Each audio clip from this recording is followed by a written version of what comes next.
ఒక 10 సంవత్సరాల కింద మాకెవ్వరికి రియల్ ఎస్టేట్ అవగాహన లేక అప్పుడు ఎంత తక్కువ రేట్ అన్నా మేము ల్యాండ్ తీసుకోలేదు ఎక్కడ. ఆ రోజులల్లో ₹1,00,000 ఎకరం అన్నా తీసుకోలేదు, 2,00,000 ఎకరం అన్నా తీసుకోలేదు. ఆ రోజులల్లో యాదగిరిగుట్ట దగ్గర అయితే 4,000 గజం ఇస్తాం, 3,000 గజం ఇస్తామంటే కూడా మేము తీసుకోలేదు. ఈరోజు ఒక్కొక్క గజం 15,000, 20,000, ఎకరం 40 లక్షలు, 50 లక్షలు అంటే బాధ అనిపిస్తుంది.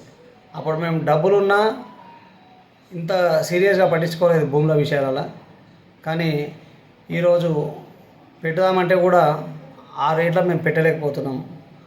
అందుకే ఇప్పుడున్న జనరేషన్ కొద్దిగా తొందరపడి తక్కువ రేట్లను ఎంతో వాళ్ళకు నచ్చిన బడ్జెట్లో ఎక్కడైనా ఒక దగ్గర ల్యాండ్ తీసుకుంటే వాళ్ళ పిల్లలకి ఎప్పటికైనా సరే ఫ్యూచర్లో అది చాలా పనికి వస్తుంది.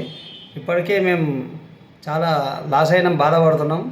కానీ ఈ మెసేజ్ ద్వారానైనా నలుగురు తొందరపడి వాళ్ళ పిల్లలకు ఒక బంగారు భవిష్యత్తు ప్రసాదిస్తారని చెప్పేసి నేను ఆశిస్తున్నాను.